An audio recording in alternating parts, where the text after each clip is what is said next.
నమస్తే. మరికొద్ది రోజుల్లో విద్యా విధానం ప్రారంభమవుతుంది. ఇప్పటికే పెండింగ్లో ఉన్న స్కాలర్షిప్లు విడుదల చేయాలని బీసీ సంఘాల నాయకులు ఇప్పటికే ప్రభుత్వంపై అనేక పోరాటాలు చేసినా ప్రభుత్వం కూడా ఎలాంటి స్పందన చూపించట్లేదు.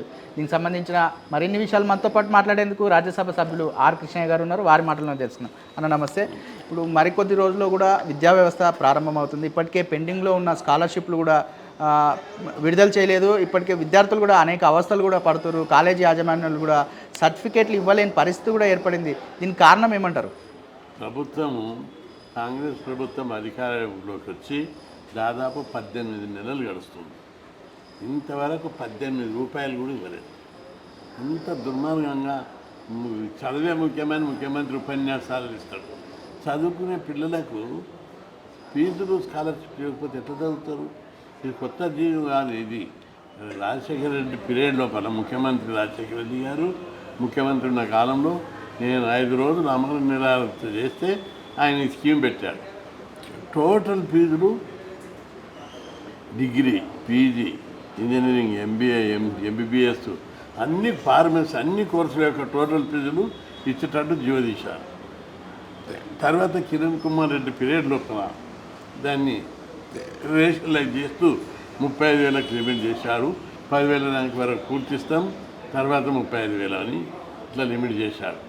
అయితే ఇక్కడ ఇంకా విశేషం ఏమిటంటే మైనార్టీస్కు పూర్తి ఫీజులు ఇస్తుంది, ఎస్సీ ఎస్టీలకు కేంద్ర ప్రభుత్వం పూర్తి ఫీజులు ఇస్తుంది. బీసీలలో ఉన్న సి గ్రూపు, మళ్ళా ఏ గ్రూప్లో ఉన్న బి గ్రూప్లో ఉన్న దూదేకుల, పింజరి, లద్దాఖ్ కులాలకు కూడా పూర్తి ఫీజులు ఇస్తుంది. కేవలం హిందూ బీసీలకు మాత్రం పూర్తి ఫీజులు ఇవ్వడం లేదు. ఇది మతపరమైనటువంటి వివక్ష.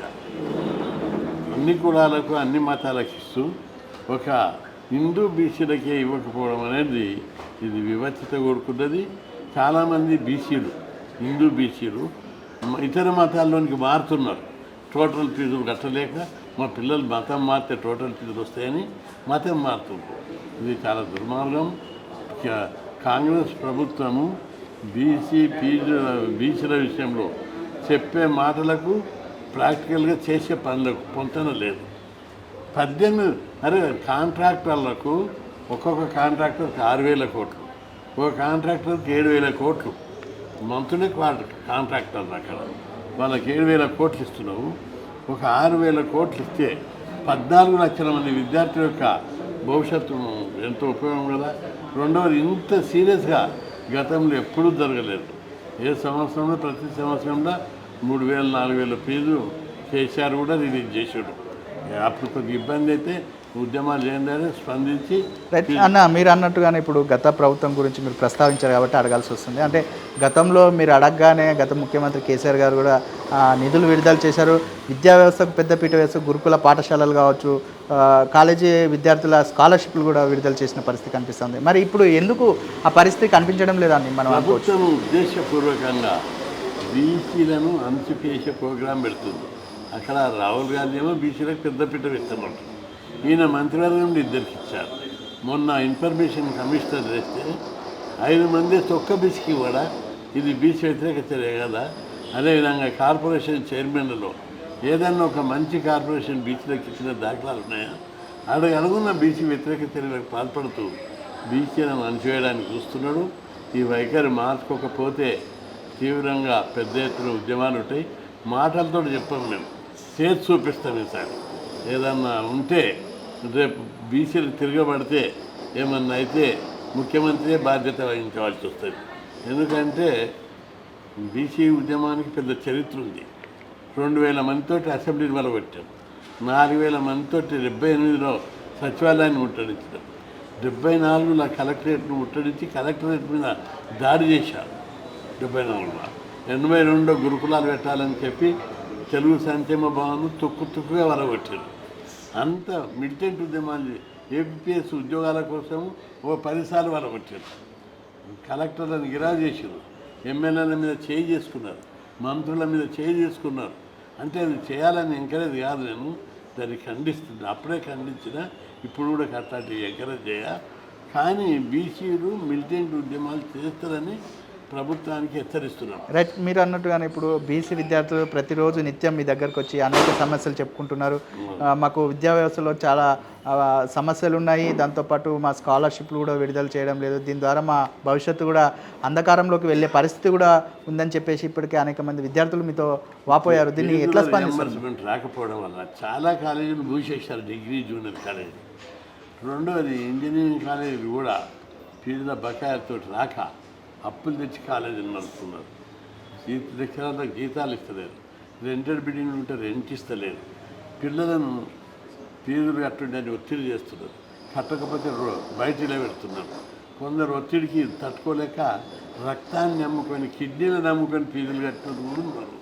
ఇంత పరిస్థితి దారుణంగా ఉంటే ముఖ్యమంత్రి స్టేజీల మీద చదివే అన్నిటికీ గొప్ప. నిన్ననే మాట్లాడిండు గురుకులంలో మెరిట్ స్టూడెంట్కి ఏం చెప్తున్నాడు, చదివే గొప్ప సంపద, మీరు అందరు చదువుకోండి, నేను మాత్రం ఫీజులు ఇవ్వా, నేను మాత్రం పదవులు ఇవ్వా, మీరు చదువుకోండి, ఎట్లనో చేసి జీతాలు ఉండి చదువుకోవాలా, దొంగతనం చేయాలన్నా, అప్పులు చేయాలన్నా, ఆస్తులు అమ్ముకోవాలన్నా, ఎట్లా చదువుకోవాలి, ఎట్లా ఫీజులు కట్టాలనే కనీస లౌక్యం లేకపోతే ఎట్లా?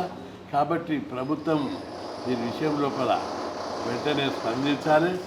రెండవది ఎగ్జాంపుల్ చెప్తున్నా, మొన్న ఎగ్జామ్ జరగవలసిన 8 యూనివర్సిటీలు నల్లగొండ, వరంగల్ కాకతీయ, శాతవాహన కరీంనగర్, తెలంగాణ యూనివర్సిటీ నిజామాబాద్ వాళ్ళకి అనుబంధ కళాశాలల యొక్క డిగ్రీ పరీక్షలను బైకాట్ చేసి వాయిదా వేసారు.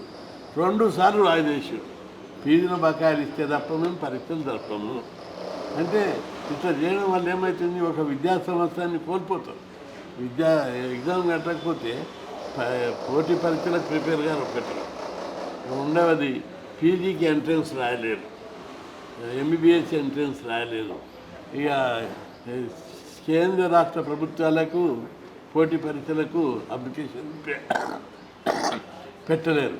ఈ విధంగా వాళ్ళ విలువైన విద్యా సంవత్సరాన్ని విద్యార్థులు కోల్పోయే ప్రమాదం ఉంది.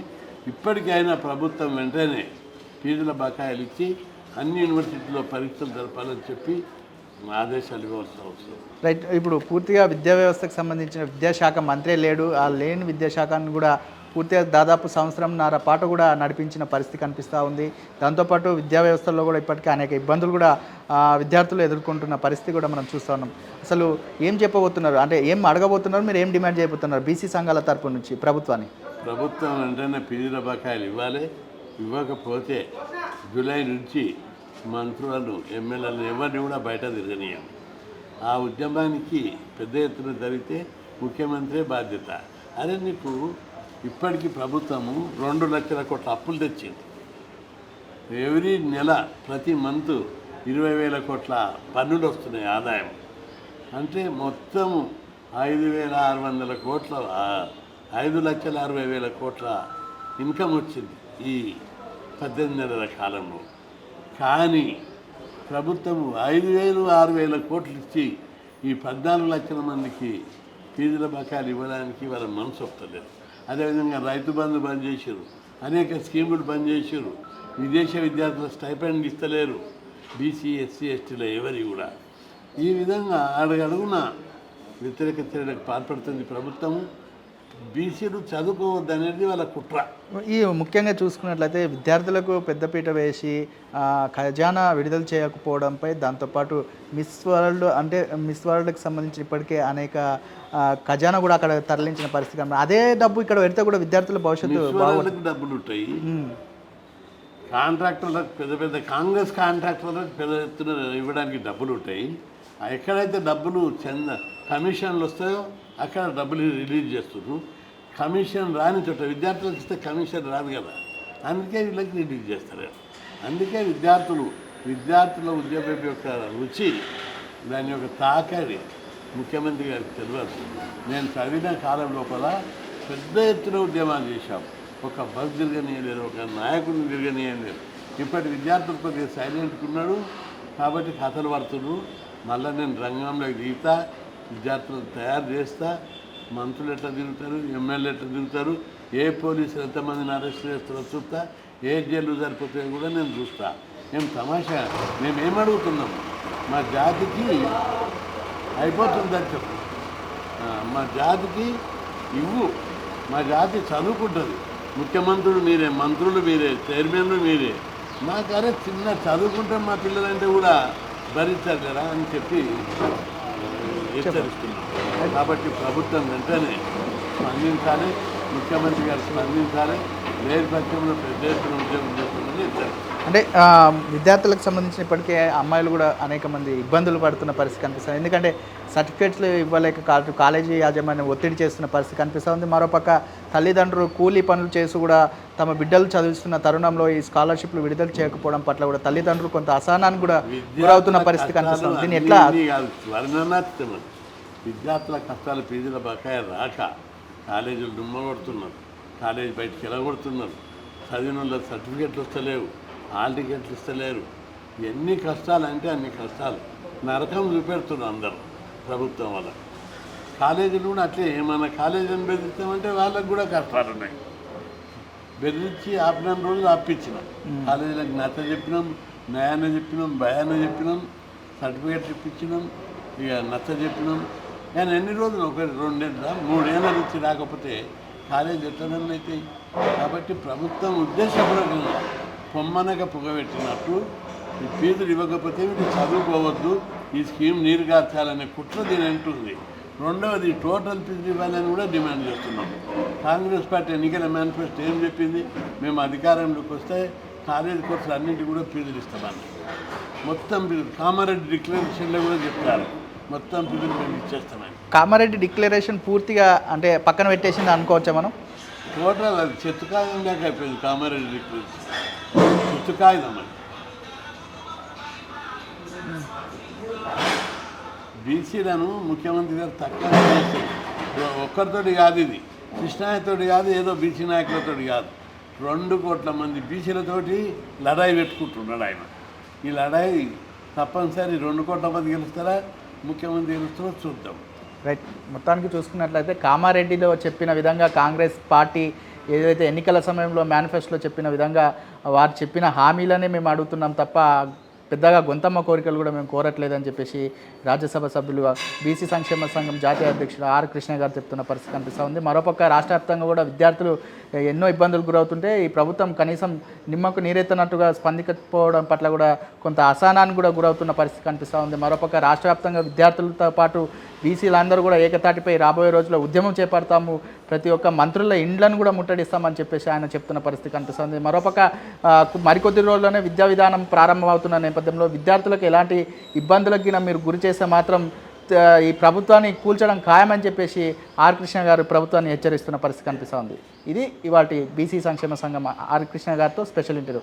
కెమెరా పర్సన్ విజయ్తో కలిసి ఉదయ్ కిరణ్, టీ న్యూస్, విద్యానగర్.